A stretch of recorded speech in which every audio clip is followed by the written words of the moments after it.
Hi hello வணக்கம். இன்னைக்கு நம்ம படத்தோட கதையில ஒரு வித்தியாசமான ஒரு பேய் படத்தை உங்களுக்கு கொண்டு வந்திருக்கேன். வித்தியாசம்னா என்ன வித்தியாசம் அப்படின்னு கேட்டீங்கன்னா, புதுசா கல்யாணம் ஆகி பொண்டாட்டி கூட ஜாலியா இருக்கலாம்னு சொல்லிட்டு புது மாப்பிள்ள முதல் இரவுக்காக காத்துக்கிட்டு இருக்காரு. புது பொண்ணும் பால் சொம்போட உள்ள வராங்க. வந்த உடனே 9 மணி வரைக்கும் ஜாலியா பேசிட்டு இருக்காங்க.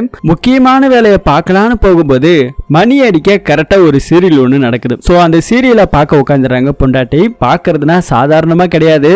அந்த உடம்புக்குள்ள ஒரு பேய் வந்துதான் சீரியல் பாக்குறாங்க. தடுத்தாலும் தூக்கி போட்டு அடிக்குது சந்திரமுகி மாதிரி. சோ இதுக்கப்புறம் என்ன நடந்துச்சு, யார் அந்த பேய், எதுக்காக இதெல்லாம் பண்ணுது அப்படின்னு ஏகப்பட்ட விஷயங்களை சொல்லியிருக்கக்கூடிய படம் தான் சுபம் சொல்லிட்டு தெலுங்குல ரீசெண்ட் டைம்ல ரிலீஸ் ஆன ஒரு படம். சோ சேனலுக்கு புதுசா இருந்தீங்கன்னா மறக்காம சப்ஸ்கிரைப் பண்ணிட்டு அப்படியே பக்கத்துல இருக்க பெல் ஐக்கானை பிரஸ் பண்ணிக்கோங்க. இந்த வீடியோக்கு முடிஞ்சா ஒரு லைக் கொடுத்து ஸ்டார்ட் பண்ணுங்க. இப்ப நேரா படத்தோட கதைக்குள்ள போகலாம். இந்த படத்தோட ஸ்டார்டிங் சீன்ல ஒரு வயசான பாட்டியம்மா படுத்த படுக்கையா இருக்கிறாங்க. அவங்களோட பேரை அவங்களுக்கு கடைசியா பாலை ஊத்தி நல்லபடியா அமுச்சு வைக்கலாம் சொல்லிதான் இங்க அந்த நபர் உட்கார்ந்துருக்காரு. பக்கத்துல அவனோட பொண்டாட்டி உட்கார்ந்துருக்காங்க. எவ்வளவோ சொல்லி பாத்துறாங்க, கூப்பிட்டு பாத்துறாங்க, நம்ம திரும்பல. ஏதோ கொஞ்சம் உசுறு மட்டும் ஒட்டிக்கிட்டு இருக்குது. அந்த நேரத்துல கரெக்டா 9 மணியான பெல் அடிக்க ஆரம்பிக்குது. இந்த டைம்ல இந்த வயசான பாட்டியம்மா விரும்பி பார்க்கக்கூடிய ஒரு நாடகம் ஒண்ணு இருக்கு, சுபம் சொல்லிட்டு. அந்த நாடகம் இப்ப போடுவாங்க. கடைசி ஆசனா இந்த அம்மாக்கு அதுதான் அப்படின்னு சொல்லிட்டு ஏதோ கொஞ்சம் கையை அந்த பாட்டியம்மா அசைக்கிற மாதிரி தெரியுது. கையை அசைக்கிறதுக்கு காரணமே டிவியை போட சொல்லிதான் சொல்லி மருமக புரிஞ்சுக்கிறா. டிவியை ஆன் பண்ணி விட்ட உடனே அந்த நாடகம் இப்ப ஓட ஆரம்பிக்குது. அந்த அம்மா படுத்த படுக்கையா இருந்தாங்க. கண்ணை கூட முழிச்சு பார்க்கல. இப்ப இந்த நாடகத்தை பார்த்த உடனே கண் முழிச்சு பார்க்க ஆரம்பிச்சுட்டாங்க. அப்படியே இந்த நாடகம் முடிய போற கிளைமேக்ஸ்ல இருக்குது. ஆனாலும் திரும்ப அடுத்த கண்டினியூவா போட ஆரம்பிக்கிறாங்க. எத்தனை வருஷத்துக்கு இப்படியே இழுத்துட்டு இருப்பீங்கன்னு சொல்லி படுத்த படுக்கையா இருந்த வயசான பாட்டியம்மா இப்ப ஏஞ்சி கின்னு நின்று டிவிக்கு முன்னாடி போய் சண்டை போட்டுட்டு பாத்துக்கிட்டு இருக்குது. இது எல்லாத்தையும் பார்த்து கிராம மக்களே ஆச்சரியப்படுறாங்க. என்னடா இது, சாவ கடந்த இந்த கிளவி மாவ இப்படி ஒரு நாடகத்தை பார்த்து ஏந்து நிக்கிறாளே அப்படின்னு சொல்லி கூட நிக்கிற அவனோட பேரனுக்குமே ஷாக்கா இருக்குது. இது ஒரு பக்கத்துல இருக்க. அப்படியே கொஞ்ச நாளுக்கு அப்புறம் அதே கிராமத்தை காமிக்கிறாங்க. இங்க நம்ம படத்தோட ஹீரோவை காமிக்கிறாங்க. ஹீரோ ஒரு கேபிள் டிவி கம்பெனி வச்சு நடத்திக்கிட்டு இருக்கிறாரு. ஊரு முழுக்க இவரோட கேபிள் டிவி தான் ஃபேமஸா இருக்கும். கேபிள் வரல அப்படின்னு நிறைய குறைகள் இருந்தாலும் நல்லபடியா வச்சு நடத்திக்கிட்டு இருக்கிறாரு. இங்க இன்னும் ஒரு ஃபேமிலியை காமிக்கிறாங்க. அவனோட பொண்டாட்டி நாளை என்ன கேட்டாலும் உடனே செஞ்சு கொடுக்கணும். அப்படிப்பட்ட ஒரு கேரக்டர். இன்னொன்னு கையை காமிச்சாலே காஃபி வந்து உட்காரணும் கையில. அப்படிப்பட்ட ஸ்ட்ரிக்டான ஒரு புருஷனா இங்க மெயின்டைன் பண்ணிக்கிட்டு இருக்காரு. இங்க நம்ம ஹீரோவா காமிக்கிறாங்க. அவருக்கு பொண்ணு பாக்குறதுக்காக ஒரு வீட்டுக்கு வந்திருக்காங்க. பொண்ணு இப்ப ஏதோ வேலைக்கு போயிட்டு ட்ரெஸ் கூட மாத்தாம அப்படியே சுடிதாரோட வந்து உட்கார்ந்துருக்கா. மாப்பிள்ளையோட அம்மா கூட போயிட்டு ட்ரெஸ் கிச மாத்திடுவாமா அப்படின்னு சொல்லி கேட்டா கூட ஹீரோ பொண்ணை பார்த்தவொன்னே பிடிச்சு போச்சு போல இருக்கு. அதெல்லாம் ஒண்ணு வேண்டாம், இந்த ட்ரெஸ்ல கூட அழகா தான் இருக்கா அப்படின்னு சொல்லி மாப்பிள்ளை ஒரு பக்கம் பேசிக்கிட்டு இருக்க, நாமளே எவ்வளவு நாள் தான் பேசிக்கிட்டு இருக்கிறது, சரி பொண்ணு மாப்பிள்ளையும் கொஞ்சம் தனியா பேசணும்னு சொல்லிட்டு பொண்ணு மாப்பிள்ளையும் தனியா பேசுறதுக்காக போறாங்க. மொட்டை மாடியில போய் நின்ன உடனே என்ன பேசுறதுன்னு தெரியாம அங்க நிக்கிற ஒரு பிளாஸ்டிக் டேங்க் ஒண்ணு இருக்குது. அந்த டேங்க் நம்ம ஹீரோ பார்த்த உடனே, ஏங்க இந்த மாதிரி பிளாஸ்டிக் டேங்க் எல்லாம் வைக்கிறீங்க, இது எல்லாம் சீக்கிரமா வீணா போயிடும், புயல் அடிச்சா புடுங்கிட்டு போயிடும், பேசாம இந்த சிமெண்ட் தொட்டி இருக்கு இல்லையா, அந்த மாதிரி தொட்டி வச்சீங்கன்னா உங்களுக்கு நல்லா இருக்கும், லைஃப் டைமா அது உழைக்கும் அப்படின்னு சொல்லி இங்க நம்ம ஹீரோ என்ன பேசுறதுன்னு தெரியாம பேசிக்கிட்டு இருக்கிறாரு. இதையும் இந்த பொண்ணு என்ன பண்றதுன்னா, இது பாருங்க, சிமெண்ட் டேங்க் எல்லாம் வச்சா பாசை பிடிக்கும், பாசி பிடிச்சதுன்னா அந்த தண்ணி எல்லாம் நம்ம குடிக்கிறோம், நமக்கு உடம்புக்கு கெடுதல் ஆகும், அது இல்லாம அப்பப்ப விரிசல் விடும், இதெல்லாம் டேஞ்சருங்க அப்படின்னு சொல்லி இந்த அம்மா ஒரு பக்கம் பேசிட்டு இருக்குது.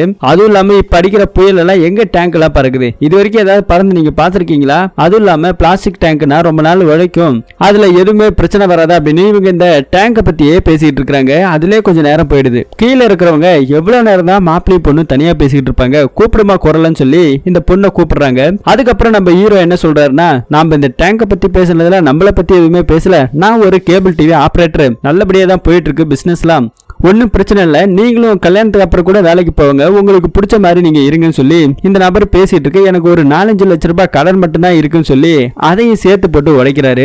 ஏன் அப்படின்னா பொண்ணு வேலை பார்க்கறது ஒரு பேங்க்ல. சோ உண்மை கதையை சொல்லியிருக்கிறாரு. ஆனா இந்த பொண்ணு கடன் இருந்தாலும் பரவாயில்ல, கடனை நம்ம 2 பேரும் சேர்ந்து அடிச்சுப்போம் அப்படின்னு சொல்லி இந்த பொண்ணுக்கு இந்த மாப்பிளையே பிடிச்சு போச்சு. ஹீரோ கேபிள் டிவி வச்சுதான் பிசினஸ் பண்ணிக்கிட்டு இருப்பாரு. ஆனா அதே ஊருக்குள்ள டிஷ் சன் டைரக்ட்னு ஒண்ணு வந்துருச்சு. சோ இனிமே எல்லாரும் டிஷ்ஷுக்கு வாங்க, கேபிள் டிவினா பிரச்சனை, அப்பப்ப கேபிளே வராது அப்படின்னு இங்க ஒருத்தவன் புறனை பார்த்து படிச்சுக்கிட்டு இருக்கான். இதையும் நம்ம ஹீரோ எத்தனை பேர் வந்தாலும் என்ன ஒண்ணு அசைக்க முடியாதா அப்படின்னு அந்த ரேஞ்சுக்கு பேசிட்டு போறாரு.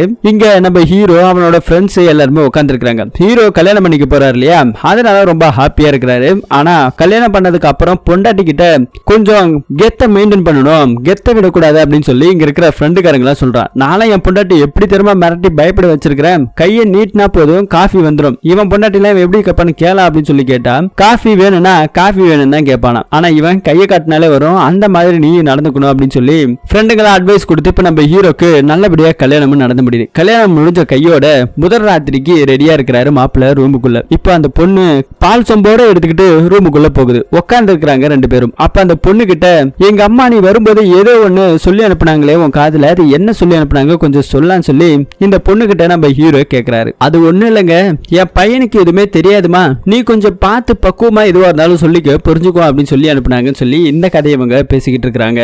அதுக்கப்புறம் உங்களுக்கு என்ன பிடிக்கும் ஏது பிடிக்கணும் இப்படின்னு பேசிக்கிட்டே இருக்கக்குள்ள அந்த பொண்ணை பக்கத்துல காணோம். 9 மணி ஆன பெல் அடிச்சிருக்குது. பக்கத்துல இருந்த பொண்ணை எங்கடா காணன்னு சொல்லி பார்த்தா முன்னாடி கீழே தரையில உட்காந்து டிவியை ஆன் பண்ணிருக்கான். டிவில ஒரு நாடகம் ஒண்ணு ஓடுது. சுபன் சொல்லிட்டு ஒரு நாடகம் ஓடுது. ஹீரோவோ, ஏமா உங்ககிட்ட நான் எவ்வளவு சின்சியரா பேசிக்கிட்டு இருந்தேன், நீ என்னமா போயிட்டு நாடகம் பார்த்துக்கிட்டு இருக்கன்னு சொல்லி குறுக்க போய் நிக்கிறாரு. அப்ப கூட நம்ம ஹீரோவை அந்த பொண்ணு பார்க்கல, நாடகத்தை தான் தள்ளி தள்ளி பார்த்துக்கிட்டு இருக்கா. கடுப்பான நம்ம ஹீரோ போயிட்டு பிளக் பாயிண்ட புடுங்கி விடுறா. இந்த பொண்ணு திரும்ப ஏஞ்சு போயிட்டு பிளக் பாயிண்ட சொருகிறா. திரும்பவும் அந்த நாடகம் பார்த்துக்கிட்டு இருக்க ஹீரோக்கு பயங்கர கடுப்பு. திட்டலான்னு சொல்லி போனா அடுத்த நிமிஷம் அந்த பொண்ணு தூக்கி ஒரே அடி அவன் போயிட்டு பொத்துன்னு கீழே விழுகிறான். என்ன பண்றதுன்னு தெரியாம அப்படியே அன்னைக்கு அமைதியா ஆயிட்டான். ஃபர்ஸ்ட் நைட் நடக்கல, ஃபர்ஸ்ட் ஃபைட் தான் இன்னைக்கு நடந்திருக்குது. அடுத்த நாள் காலையில காமிக்கிறாங்க.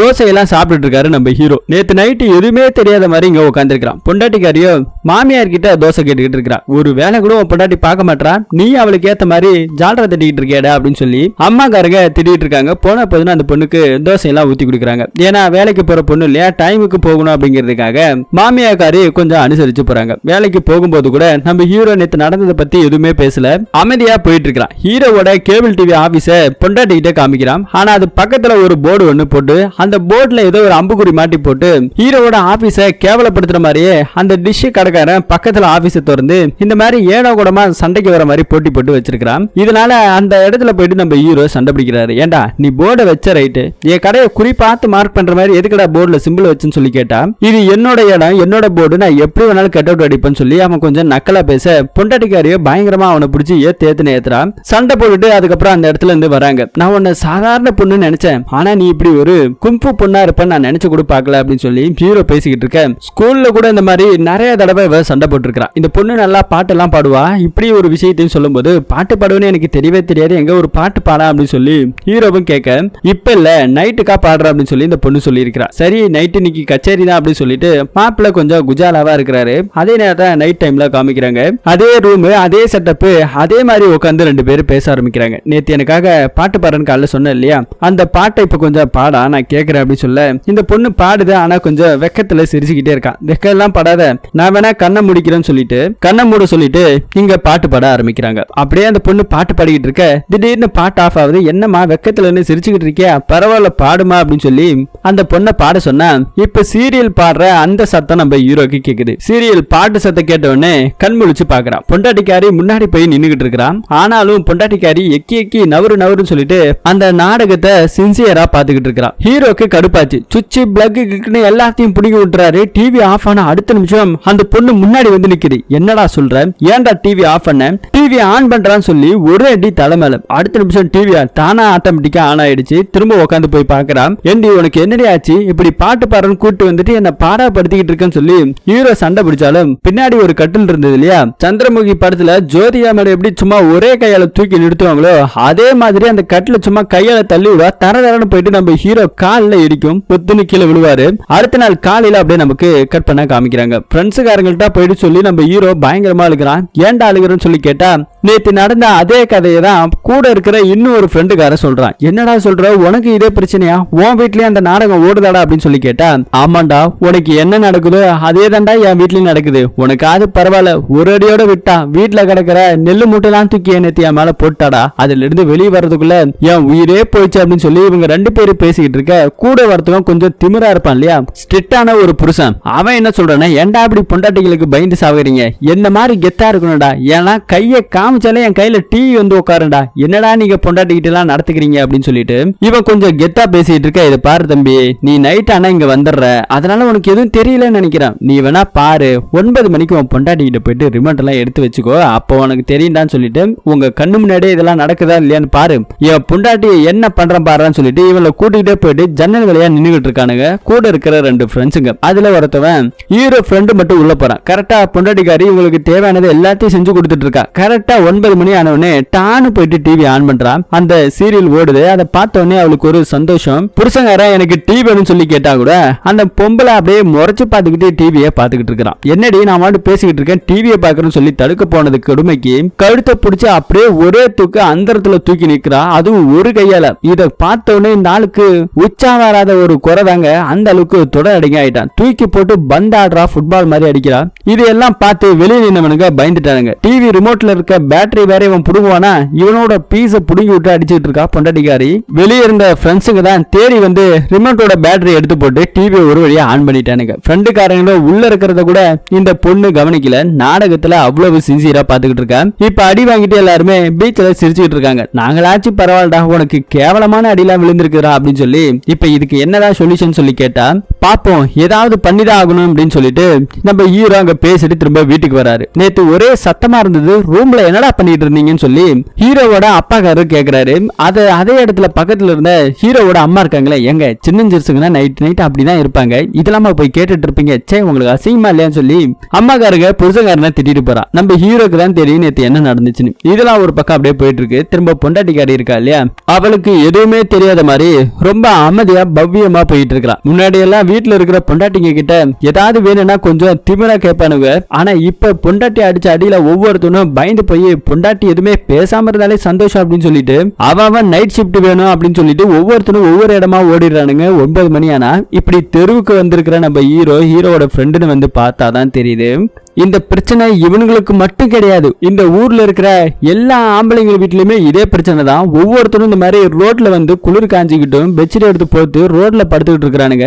என்னடான்னு சொல்லி கேட்டா, எங்க வீட்டுல இந்த மாதிரி தான் சார், பொண்டாட்டி டிவி சீரியலை பார்த்துட்டு முறைச்சு பார்த்துட்டு இருக்காளுங்க, தடுக்க போனா எங்களை தூக்கி போட்டு அடிக்கிறாளுங்க அப்படின்னு சொல்லி பயந்துகிட்டு இருக்காங்க. இப்ப ஹீரோட டீம் ஒரு கோவிலுக்கு பக்கத்துல உட்காந்து பேசிக்கிட்டு இருக்க. இது எல்லாத்துக்கும் ஒரே வழிதான் இருக்குது, மாயாக்காவை பார்த்தா கொஞ்சம் ஏதாவது சரியாகும் அப்படிங்கிற மாதிரி இவங்க பேசிக்கிட்டு இருக்காங்க. கிராமத்துல இருக்கிற ஆளுங்க ஃபேக்டரிக்கு வேலைக்கு போறானுங்க இல்லையா, நைட் ஷிஃப்ட் தான் எனக்கு வேணும்னு சொல்லி மேனேஜர் கிட்ட சண்டை போட்டுட்டு இருக்கானுங்க. இது எல்லாமே ஒரு பக்கம் போய்கிட்டே இருக்குது. கட் பண்ணா இங்க ஹீரோவோட மனைவியை காமிக்கிறாங்க. மனைவிக்காரங்க ஹீரோ கிட்ட இது பாருங்க, என் மேல ஏதாவது தப்பு இருக்கு அப்படின்னா என்கிட்ட டைரக்டா சொல்லிடுங்க, எதுவா இருந்தாலும் பரவாயில்ல நான் மாத்திக்குவோம் உங்களுக்காக அப்படின்னு சொல்லும் போது, ஏதாவது என்னோட கேரக்டர்ல ஏதாவது மாறி இருக்கா அப்படின்னு சொல்லி கேட்டா, அப்படியெல்லாம் ஒண்ணுமே கிடையாதுமா, நீ பழைய மாதிரியே நல்லாதான் இருக்க அப்படின்னு சொல்லி ஹீரோக்கு பொண்டாட்டி மேல இருக்கிற பயத்தால அப்படியே நவுந்து வராரு. இப்ப அடுத்து ஹீரோ ஃப்ரெண்ட்ஸுங்க எல்லாருமே சேர்ந்து ஒரு இடத்துக்கு போறாங்க. அந்த இடத்துல பேய் ஓட்டுறவங்க மாந்திரிகம் செய்யறவங்க ஒரு சாமியார் ஒருத்தவங்க இருக்காங்களாம். யாரிடம் சொல்லி உள்ள போய் பார்த்தாதான் தெரியுது நம்ம சமந்தா அக்கா தான் உள்ள உட்காந்துருக்காங்க. இந்த படத்தை பிரசன்ட் பண்ணதே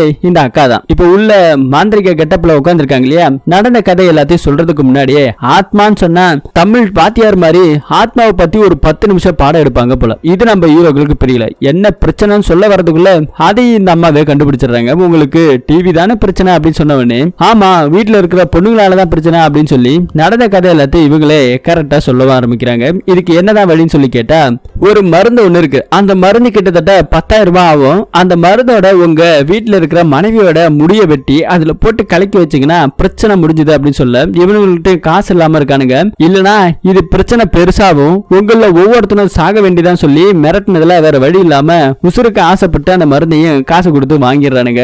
வீட்டுல கரெக்டா 9 மணி ஆகுது. எல்லாரும் அந்த டிவி சீரியல உணுப்பா பாத்துக்கிட்டு இருக்க ஹீரோவோட ஃப்ரெண்டுங்க ஹீரோ அப்படின்னு தலைமுடியை எப்படியாவது கட் பண்ணணும்னு சொல்லி பாத்துக்கிட்டு இருக்காங்க. அதே டிவி சீரியல்ல பொண்டாட்டி புருஷனும் பிரிஞ்சு ரொம்ப நாள் ஆயிட்டாங்க போல இருக்கு. இப்ப புருஷங்கார பொண்டாட்டிய புரிஞ்சுக்கிட்டு அவ கூட சேர்ந்து வாழணுங்கிறதா இங்க ஸ்டோரியா சீரியல்ல ஓடிக்கிட்டு இருக்குது. பொண்டாட்டிய பாக்குறதுக்காக அவங்க வீட்டுக்கு வந்திருப்பாங்க. வீட்டுல அந்த பொண்டாட்டிக்காரி இருந்திருக்க மாட்டான். சோ இப்படி லேண்ட்லைன் நம்பர்ல பேசிட்டு இருக்க அந்த பொண்ணு பின்னாடி போவ, பின்னாடி தான் போறா, பாடுறான்னு சொல்லி பக்கத்துல முடி வெட்டிட்டு இருக்காக காத்துக்கிட்டு இருக்க நம்ம ஆளுகளை போட்டு பொலன்னு பொழந்து எடுக்கிறாங்க. ஒரு வழியா அவனுங்க அவன் பொண்டாட்டி தலைமுடிய வெட்டிடுறானுங்க. கத்திரிக்கோளால வெட்டி அவங்க கொடுத்த மருந்துல கலக்கி வைக்க ஒன்னும் பெருசா எந்த ரியாக்டுமே இல்ல. கம்முன்னு எல்லாத்தையும் தூக்கி போட்டு நல்லா ஏமாத்திட்டாங்க அப்படின்னு சொல்லி இவனுங்க எல்லாம் வரும்போது தான் தெரியுது ஒரே புகை மூட்டமா வருது. அந்த மருந்து கலந்தாங்க இல்லையா, மருந்து கலந்ததுல இருந்து தான் இந்த புகை வெளியே வந்துகிட்டு இருக்கு. அப்படி வர புகையில வீட்டுக்குள்ள இவ்வளவு நாளா பொண்டாட்டிங்க தானே உட்காந்து டிவி சீரியல பாப்பாங்கன்னு பார்த்தா, அதே வீட்டுக்குள்ள இருந்த இறந்து போன வயசான கிளக்கட்டைங்க தான் அங்க உட்கார்ந்து இருக்குது. ஹீரோவோட பாட்டி அங்க உட்கார்ந்துருக்குது. அதே மாதிரி ஹீரோவோட ஃப்ரெண்ட்ஸுங்களோட பாட்டியுமே அவங்க வீட்டுல இருக்கக்கூடிய மனைவியோட உடம்புக்குள்ள புகுந்து ஆவியா இருந்துதான் அந்த நாடகத்தை பாத்துக்கிட்டு இருக்காங்க. இப்ப இந்த விஷயம் எல்லாம் நம்ம ஹீரோவோட டீமுக்கு கண் எதிர்க்க அப்படியே தெரியுது. பல்லு போன பாட்டி என் வாழ்க்கையில பாய் விரிக்காம பண்ணிட்டேடி பாட்டி அப்படின்னு சொல்லி ஹீரோவும் ரொம்ப வருத்தப்பட்டுக்கிட்டு இருக்கிறாரு. அடுத்தது என்ன பண்றதுன்னு தெரியாம இவனுக்கு எல்லாமே முழிச்சுக்கிட்டு இருக்க ஊருக்குள்ள இந்த மாதிரி ஒவ்வொருத்தன் வீட்டுல இந்த மாதிரி பிரச்சனை நடக்கிறதால சாதா 2 ரூபாய் 1 ரூபாய் தாயத்தை கூட கிட்டத்தட்ட 1000 ரூபாய்க்கு விற்க ஆரம்பிச்சிட்டானுங்க. அதையும் எனக்கு கொடு உனக்கு கொடுன்னு போட்டி போட்டு வாங்கிட்டு இருக்க அதே டீ கடையில தான் நம்ம ஹீரோவோட டீம் இருக்கும். அங்க டீ கடையில ஒரு விளம்பரம் ஒண்ணு பண்றாங்க. இவ்வளவு நாளா நடந்துகிட்டு இருந்த அந்த சுபங்கிற நாடகம் இப்ப முடிய போறதா சொல்லி அனௌன்ஸ்மெண்ட் பண்ணிருக்காங்க. இன்னைக்குதான் கடைசி எபிசோடு அப்படிங்கறதையும் சொல்லிருக்காங்க. சோ இந்த விஷயத்தெல்லாம் தெரிஞ்சுக்கிட்ட அவனும் ஹீரோவோட டீம் எல்லாமே ரொம்பவே சந்தோஷமா அந்த நாளுக்காக காத்துக்கிட்டு இருக்காங்க. இந்த வாரம் வந்துருச்சு, இன்னைக்குதான் கடைசி டேட் போல இருக்கு. அந்த நாடகம் ஓடிக்கிட்டே இருக்க ஒரு வழியா இன்னைக்கு ஒண்ணு சேரலாம் சொல்லி முடிவு பண்ற அந்த கிளைமேக்ஸ் சீன் வருது. கிளைமேக்ஸ்ல ஒரு வழியா அந்த ஹீரோ பொண்டாட்டிக்காரையே தேடி கண்டுபிடிச்சிட்டான். பொண்டாட்டி கிட்ட போயிட்டு மன்னிப்பு கேட்டுட்டான். நான் உன்னை கல்யாணம் பண்ண நாள்ல இருந்து ரொம்ப கஷ்டப்படுத்திட்டேன், உன்னை நான் புரிஞ்சுக்காம போயிட்டேன், இனிமே நான் உன்னை புரிஞ்சுக்கிறேன், உன் கூட நான் சந்தோஷமா வாழ்றேன் அப்படின்னு சொல்லி கட்டி பிடிச்சு ஒண்ணு சேர்ந்து இந்த கிளைமேக்ஸ முடிச்சு இந்த நாடகத்தை முடிக்கலாம்னு சொல்லி போகும்போது இடியும் மின்னலும் பெஞ்சு பின்னாடி இருக்கிற ஒரு மரத்தோட கிளை உடைஞ்சு அந்த ஹீரோவோட தலையில அடிச்சு அவன் அங்கே கீழே விழுந்துடுறான். இந்த நாடகத்துல கொஞ்சம் திருப்ப வந்துருச்சு. இந்த நாடகத்தை இன்னும் கொஞ்சம் பல எபிசோடு ஓட்டுறதுக்காக டைரக்டர் இந்த கதையில திருப்பம் வச்சிருக்காரு, ட்விஸ்ட் வச்சிருக்காரு அப்படின்னு சொல்லி திரும்ப இந்த எபிசோட இழுக்க போறானுங்களாம். அடுத்த நாள் நைட் அதே மாதிரி அந்த எபிசோடு ஓடுது. மரக்கிளை அடிச்சதுல நாடகத்துல இருக்க அந்த ஹீரோக்கு படசெல்லாம் மறந்து போச்சான். இப்ப திரும்பவும் டாக்டர் என்ன சொல்லிட்டாங்கன்னா, பழைய மாதிரி நீ கஷ்டப்பட்டு திரும்பவும் உன் புருஷனை நீ புரிஞ்சுக்க வைக்கணும், அதுக்கு சில வருடங்கள் ஆகும் அப்படின்னு சொல்லி இந்த கதையோட அப்படியே தொடரும் போட்டு முடிக்கிறானுங்க. இதை தெரிஞ்சுக்கிட்டு நம்ம ஹீரோவோட டீம் எல்லாம் அல்லாடுறானுங்க. நேரா போயிட்டு நம்ம சாமியார் மேடத்தை பாக்குறாங்க. நடந்த கதை எல்லாத்தையும் சொல்றாங்க. இது பாருங்க, அதுக்கான சொல்யூஷன் உங்க கையில தான் இருக்குது, நீங்க தான் அதுக்கான முடிவை பண்ணணும் அப்படின்னு சொல்லிக்கிட்டு இருக்காங்க. என்ன பண்றது ஏது பண்றதுன்னு ஒண்ணுமே புரியாம ஹீரோவோட டீம் எல்லாமே முழிச்சுக்கிட்டு இருக்கிறானுங்க. பொண்டாட்டிக்காரங்கள்ட்ட சொல்லவும் முடியாம பயந்துகிட்டு இருக்கிறாங்க. அப்படி ஒரு சீன்ல நம்ம ஹீரோ என்ன பண்றாங்கன்னா, பொண்டாட்டிக்காரி கூட உட்காந்து பேசிக்கிட்டே இருக்கிறாங்க. அப்ப அந்த பொண்ணு என்ன சொல்றாங்கன்னா, நான் ரொம்ப தனிமையா இருக்கிற மாதிரி ஃபீல் பண்றேன், என் கூட யாருமே பேச மாட்டீங்க, நைட் ஆனா கூட 9 மணிக்கு மேல நீங்க வீட்டுக்கே வர மாட்டீங்க, என்னதான் பிரச்சனை, எதுவா இருந்தாலும் என்கிட்ட டைரக்டா பேசுங்கன்னு நான் உங்கள்ட்ட ஆரம்பத்திலே சொன்னேன், ஆனா நீங்க எதுவுமே பேச மாட்டேங்கிறீங்க, அத்தையும் சரியா பேச மாட்டாங்க, என்னதாங்க பிரச்சனைன்னு சொல்லி கேட்கும்போது தான் ஹீரோ உண்மை கதையை சொல்ல ஆரம்பிக்கிறாங்க. இது பாரு, பின்னாடி ஒரு கட்டில் இருக்கா, இது ஒன்னால ஒரு கையால தள்ள முடியுமா பாருன்னு சொல்லி கேட்டா, எங்க இவ்வளவு பெரிய கட்டில நான் எப்படிங்க தள்ள முடியும், அதுவும் ஒரு கையால என்னால 2 கையை வச்சே தூக்க முடியாது அப்படின்னு இந்த பொண்ணு சொல்லிக்கிட்டு இருக்கு. அப்படியே கொஞ்சம் கீழே பாருமா, அந்த டைல்ஸ் இருக்கு இல்லையா, அதுல ஒரு மார்க் இருக்குதா, தெரியுதா உனக்கு அப்படின்னு சொல்லி கேட்டா, ஆமாங்க தெரியுது, இந்த கட்டில யாராவது தூக்கிட்டு வரும்போது இழுத்துருப்பாங்க, அதுல விழுந்த மார்க் அப்படின்னு சொல்லி இந்த பொண்ணு சொல்றா. அதுல விழுந்த மார்க் இல்லமா, நீ கையால தள்ளிவிட்ட, உனக்கு பேய் பிடிச்சிருச்சு அப்படின்னு ஹீரோ சொன்னவனே அந்த பொண்ணுக்கு பயங்கர ஷாக் ஆகுது. என்னங்க சொல்றீங்க, எனக்கு பேய் பிடிச்சுதான் சொல்லி அழுகும்போது, இல்ல இல்ல பேய் பிடிக்கல, என்னோட பாட்டி இந்த நாடகத்தை பார்த்துட்டு இருந்தாங்க, அவங்க செத்துட்டாங்க, ஆனாலும் செத்தாலும் இந்த நாடகத்தை வந்து பாக்குறதுக்காக தான் உன் உடம்ப யூஸ் பண்ணிருக்காங்க, 9 மணி ஆனா உன் உடம்புக்குள்ள வந்து இந்த மாதிரி நாடகம் பார்க்காம சொல்லி எல்லா கதைகளுமே சொல்ல ஆரம்பிச்சிட்டாங்க. இந்த வீணா போன நாடகம் சொன்னவனே 9 மணி ஆயிடுச்சு. இப்ப அந்த நாடகத்தையும் போட ஆரம்பிச்சிட்டானுங்க. இந்த நாடகத்தை பத்தியா நீ தப்பா பேசணும்னு சொல்லி அடிக்கலான்னு வரும்போது என்ன மன்னிச்சிருப்பா அப்படின்னு சொல்லிட்டு அங்க இருந்து ஓடி போறானுங்க. முகமும் கூட கொஞ்சம் சுருக்கமா இருக்குது. அப்பதான் இவங்களுக்கு புரிய வருது, பாட்டிங்களோட தொல்லை தாங்க முடியல அப்படின்னு இவனுங்களா பேசிக்கிட்டு இருக்க. அதே மாதிரி இந்த ஹீரோவோட பொண்டாட்டிகளா இருக்காங்க இல்லையா, அவங்க எல்லாருமே ஒன்னா நின்று பேசிக்கிட்டு இருக்காங்க. அதுல இந்த மாதிரி நாடகங்களா இருக்குது, நமக்கு இந்த மாதிரி நடக்குது அப்படிங்கிற விஷயத்தை அவங்களுமே ஷேர் பண்ணிக்கிறாங்க. இந்த விஷயம் புருஷங்காரங்களுக்கு தெரிஞ்சு நம்ம ஹீரோவை திட்டுறாங்க. எதுவுமே சொல்ல மாட்டேன்னு எல்லாத்தையும் ஏன்டா போய் சொன்னு சொல்லும்போது, இல்லடா வேற வழி இல்ல, இது சொன்னதா உங்களுக்கு அது புரியும் அப்படின்னு சொல்லி ஒரு வழியா இப்ப அந்த பொண்டாட்டிக்காரங்களும் புரிஞ்சுக்கிறாங்க. இப்போ டிவி நியூஸ்ல ஒரு பேட்டி ஒண்ணு அந்த சீரியல் நடிகர் கொடுத்துக்கிட்டு இருக்காரு. அந்த இடத்துக்கு நம்ம ஹீரோயினோட டீம் போன் பண்றாங்க. இந்த நாடகம் ஓடுறதால தான் அந்த கிழமைகளாம் நம்ம உடம்புல வந்து போடுறாங்க, இந்த நாடகத்தை அந்த டைரக்டர் ஹீரோவாவே அவர் தான் நடிக்கிறாரு, அவர்கிட்ட சொல்லி சுபந்த போட சொல்லலாம்னு சொல்லி கால் பண்ணி பேசுறாங்க நம்ம ஹீரோவோட மனைவியை. ஏங்க இந்த நாடகம் கிட்டத்தட்ட 2500 எபிசோடு ஓடிட்டுச்சுங்க, இன்னுமாங்க முடிக்காம ஓட்டிக்கிட்டு இருக்கீங்க, பேசாம சுபன் போட்டு முடிக்கலாம்னு சொல்லி கேட்டா, அப்படிலாம் முடிக்க முடியாது, இப்பதான் டிஆர்பி இன்னும் கொஞ்சம் ஏறுது, அது இல்லாம இந்த நாடகம் ஓடுறதுக்கு எங்களுக்கு எவ்வளவு பெரிய மவுஸ் இருக்கு தெரியுமா, அந்த காலத்துல இருந்து இந்த காலம் வரைக்கும் பட்டு தொட்டி எல்லாம் பட்டையை கலப்புது அப்படின்னு சொல்லி இந்த அம்மா பேச பேச அவர் ஆரம்பத்துல நல்லா பேசிட்டு இருந்தாரு. என்னடா கேவலமான ஒரு சீரியலை எடுத்துக்கிட்டு என்னடா பண்ற, பொண்டாட்டியை கொஞ்சமாவது மதிக்கிறியா, பொண்டாட்டியை ரொம்ப அவமானப்படுத்துற, கோவப்படுத்துற, அடிக்கிற போட்டு அப்படின்னு சொல்லிக்கிட்டு இருக்க, அப்படிதான் பண்ணுவேன், இது என்னோட நாடகம், என்னோட கதை, நான் நடிக்கிறேன், முடிஞ்சா என் பொண்டாட்டி அதுல கொலை பண்ற மாதிரி கூட நான் கதை எழுதுவேன்னு சொல்லி சண்டை போட்டுட்டு இருக்க. இது இப்படியே சண்டையாகுது. அப்படியே இந்த சண்டையோட முடியுது. முடியுது. இப்போ ஹீரோவோட டீம் எல்லாம் ஒரு பக்கம் உட்கார்ந்து இருந்தாங்க இல்லையா, அவனுங்க என்ன பண்றானுங்கன்னா இந்த நாடகம் முடியாது போல, 10வது வேற இவளுக்கு வேற போனை போட்டு இந்த மாதிரி ஏத்தி விட்டாலுங்க, இதுக்கு ஒரு வழி என்கிட்ட இருக்குன்னு சொல்லி ஹீரோ என்ன பண்ணிருக்காருன்னா, பேசாம நாமளே டைரக்ஷன் பண்ணுவோம், நான் தானே கேபிள் டிவி விடுறேன், இந்த கிராமத்துல இருக்கிற ஆம்பளைங்க எல்லாம் காப்பாத்தணும்னா அந்த ஹீரோ ஹீரோயின் மாதிரியே மேக்கப் போட வச்சு அவங்கள நடிக்க வச்சு அந்த கதையை நம்ம டெலிகாஸ்ட் பண்ணுவோம், அதுல சீக்கிரமா ஒரு கிளைமேக்ஸை முடிச்சிருவோம் அப்படின்னு சொல்லி கிளைமேக்ஸை முடிக்கிறதுக்காக ஐடியா கேட்டா ஃபர்ஸ்ட் நைட் நடக்கிறதுக்கான ஐடியா எல்லாம் இந்த சீரியல் நடிக்கக்கூடிய ஹீரோவும் கொடுக்குறான், ஹீரோவோட ஃப்ரெண்டும் கொடுக்குறானுங்க. அப்படியெல்லாம் வேண்டாம், அந்த சீரியல்ல புருஷங்கார பொண்டாட்டியை கொடுமைப்படுத்துறான் அப்படிங்கறத நம்ம வீட்டுல இருக்கிற பொண்டாட்டிங்க எல்லாம் சொல்லிக்கிட்டு இருப்பாங்க. அப்போ பொண்டாட்டி மேல பாசமா இருக்கிற மாதிரி காமிச்சு அப்படியே புருஷங்கார பொண்டாட்டி புரிஞ்சுக்கிற மாதிரி காமிச்சு சுபன் சொல்லி முடிச்சிரும் சொல்லி இவனுக்கு பிளான் பண்ணி எல்லா ஷூட்டிங்குமே எடுக்கிறாங்க. அதே மாதிரி அந்த ஷூட்டிங்க போட்டு காமிக்கிறாங்க. நைட் டைம் 9 மணிக்கு அதுதான் இப்போ டெலிகாஸ்ட் ஆகுது. அதுல அந்த சீரியல் நடிக்கக்கூடிய ஹீரோ என்ன சொல்றாருன்னா, பொண்டாட்டி கிட்ட நீ வழக்கமா வேலைக்கு எல்லாம் போவல, வேலைக்கு எல்லாம் இனிமே போவாத, ஓ சுதந்திரத்துக்கு நீ வீட்டுல இருக்க வேலையை பாத்துக்கோ அப்படின்னு சொல்லிக்கிட்டு இருக்காங்க.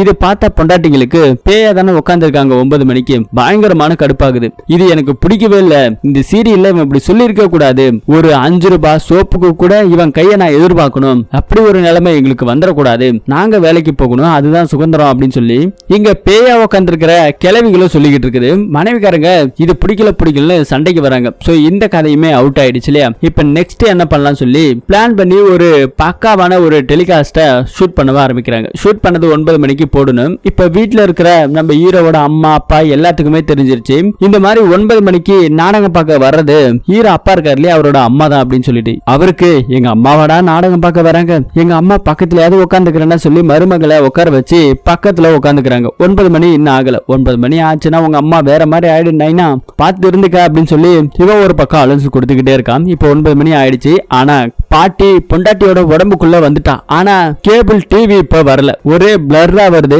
டிவியை சரி பண்ணுங்கடா, இன்னைக்கு நாடகத்தை நான் பார்த்தே ஆகணும்னு சொல்லி அந்த இடத்துல அப்படியே ஸ்டூலோட பறக்குது. பக்கத்துல இருந்தவங்க எல்லாம் தெரிச்சு ஓட ஆரம்பிக்கிறாங்க. ஒவ்வொருத்த வீட்லயும் இதுதான் நடந்துகிட்டு இருக்கு. நிறைய அடி எல்லாம் பட்டுறது, நிறைய காயங்கள் வருது. இப்ப ஹாஸ்பிட்டல் எல்லாம் கூட்டு போய் அட்மிட் பண்றாங்க. அப்ப கூட அந்த ஹீரோயின்ஸுங்களுக்கு எல்லாத்துக்குமே புரியுது நம்ம உடம்புல தான் அந்த பேய்ங்க வந்து இந்த மாதிரி பண்ணுது அப்படின்னு சொல்லி ஹீரோவும் பயங்கரமா அழுகிறாரு.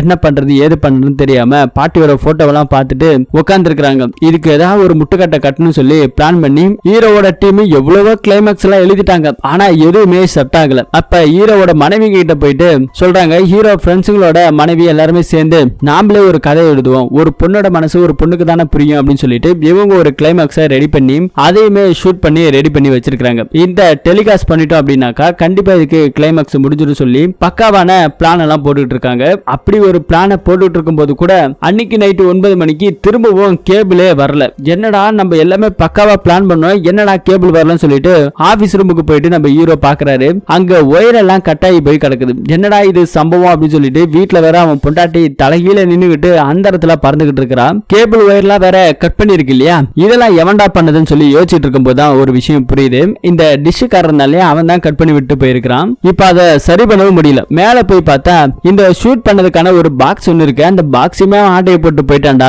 அவனை என்னதான்டா பண்றது அப்படின்னு சொல்லிட்டு முறைச்சு பாத்துக்கிட்டு இருக்காங்க. இப்பதான் ஒரு பிளாஷ்பேக்ல அந்த டிஷ்காரன் இங்க ஆபீஸ் ரூமுக்கு வந்து ஒயர் எல்லாம் கட் பண்ணிட்டு அந்த கேபிள் பாக்ஸ் ஷூட் பண்ண பாக்ஸுமே தூக்கி கரகரன்னு சுத்தி கண்ணை மூடி கலாசிருப்பான். அது எங்க போய் விழுந்ததுனே தெரியல. ஏன் அப்படின்னா இந்த நாடகம் கேபிள் டிவிலையும் ஓடும், டிஷ்லயும் ஓடும். ஆனா இங்க இருக்கிற ஊர் மக்கள் எல்லாருமே அவங்க பொண்டாட்டியை காப்பாத்தணுங்கிறதுக்காக ஹீரோ தானே ஷூட் பண்ணிட்டு இருக்காரு. அந்த ஷூட்டிங்க பார்த்தாதான் அவனுக்கு வீட்டுல நிம்மதியா இருக்க முடியுங்கிறதுக்காக டிஷ்ஷை எல்லாமே ரிட்டர்ன் கொடுத்துட்டு கேபிள் டிவியை பார்க்க ஆரம்பிச்சிட்டாங்க. இந்த விஷயத்தை இவன் தெரிஞ்சுக்கிட்டு தான் இந்த மாதிரி ஆப்படிச்சு வச்சிருக்கான். இப்ப என்ன பண்றது தெரியாம ஒரே குழப்பத்துல இருக்க ஹீரோ ஒரு ஐடியா பண்ணிட்டாரு. வீட்டுல இருக்கக்கூடிய எல்லா டிவிகளையும் எடுத்துட்டு வராங்க. சில டிவிகளை அங்க இருக்கிற மனைவிக்காரங்க உடச்சுமே போடுறாங்க. எல்லாத்தையும் எடுத்துட்டு போயிட்டு நம்ம ஹீரோ திரும்ப ஒரு செட்டிங்க பண்றாரு. அவர் ரெக்கார்ட் பண்ணி எடிட் பண்ணி வச்சா அதை இப்ப லைவ் டெலிகாஸ்ட் பண்ணி ஊருக்கு மத்தியில இருக்கக்கூடிய ஒரு 5 டிவி வச்சு ஒரே டைம்ல டெலிகாஸ்ட் பண்றாரு. அந்த நாடகத்தோட சத்தத்தை கேட்ட உடனே அங்க இருக்கிற ஒட்டுமொத்த பேய்களும் கிராமத்துல இருக்கிற எல்லா பெண்களும் இங்க பேய் பிடிச்சுதான் இருக்கிறாங்க. அவ்வளவு கிளவிங்க செத்து போயிருக்காங்க. எல்லாரும் இங்க நேரா வந்திருக்காங்க. வந்த உடனே அந்த டிவியை பாத்துக்கிட்டு இருக்காங்க.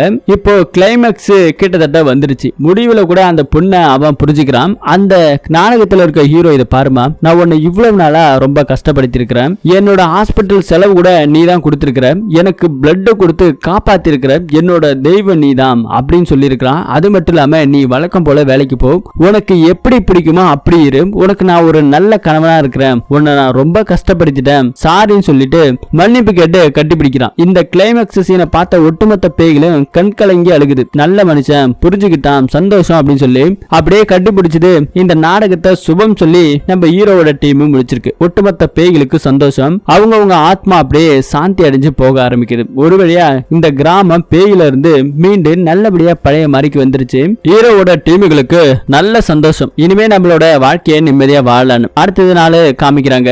இப்போ ஹீரோ அவங்க மனைவி கூட இருக்கிறாங்க, சந்தோஷமா இருக்கிறாங்க. அவங்களுக்கு முதல்ல நடக்கிற மாதிரி ஒரு ரொமான்டிக்கான ஒரு சீனுக்குள்ள போவாங்க. கதவை தட்டுற சத்தம். இந்த நேரத்துல எவன்டா வந்து டிஸ்டர்ப் பண்றான்னு சொல்லிட்டு கதவை திறந்து பார்த்தா அந்த டிஷ்ஷை வச்சு நடத்திட்டு இருந்தான் இல்லையா, அவன் இங்க கதறன்னு கதறிட்டு இருக்கான். அண்ணே, நீ தானே என்னை எப்படியாவது காப்பாத்தணும் அப்படின்னு கெஞ்சிக்கிட்டு இருக்கான். என்னடான்னு சொல்லி கேட்டா இவனோட பாட்டி இறந்து போயிச்சான். எப்படா இறந்து போச்சுன்னு கேட்டா இவரோட கேபிள் டிவி செட்டா பாக்ஸ கரன்னு சுத்தி கடாசனா இல்லையா, அந்த செட்டா பாக்ஸ் அவனோட பாட்டி எக்ஸசைஸ் பண்ணிட்டு இருக்கும். வயசு 100 தாண்டி இருக்கும், ஆனா இன்னுமே உயிரோட இருந்திருக்கும். இந்த செட்டா பாக்ஸ் போய் நடு மண்டையில குத்தி பொழந்து விட்டதுல அந்த கிளவி மவ இறந்து போயிட்டா. இப்ப அது பேய வந்திருக்குது. உன்னோட கிளைமேக்ஸ் சீனை கொடுத்தாதான் அதை பார்த்து என் பாட்டியோட கண்ட்ரோல கொண்டு வர முடியும், நான் சந்தோஷமா இருக்க முடியும் சொல்லிட்டு அப்படியே இந்த படத்தோட ஸ்டோரியையும் முடிக்கிறாங்க. இந்த படத்தோட கதை எப்படி இருக்கு அப்படிங்கறத கமெண்ட் செக்ஷன்ல சொல்லுங்க. உண்மையாலுமே வீட்டுல சின்சியரா டிவி சீரியல் பாக்குற ஒவ்வொரு பெண்கள்ட்டையும் போயிட்டு ரிமோட்டை கேட்டீங்கன்னா இதயத்தை கூட கொடுத்துருவாங்க, ஆனா ரிமோட்டை கொடுக்க மாட்டாங்க. டிவி சீரியல பேஸ் பண்ணி இப்படி ஒரு வித்தியாசமான கதை இருக்குது. இந்த படத்தோட கதை எப்படி இருந்துச்சு, நீங்க என்ன நினைக்கிறீங்கன்னு சொல்லி கமெண்ட் செக்ஷன்ல சொல்லுங்க. இது மாதிரியான இன்ட்ரெஸ்டிங்கான கதையை தெரிஞ்சுக்கணும் மறக்காம நம்ம சேனலை சப்ஸ்கிரைப் பண்ணி சப்போர்ட் பண்ணுங்க. மீண்டும் ஒரு நல்ல படத்தோட கதையில திரும்பவும் சந்திப்போம். நன்றி, வணக்கம்.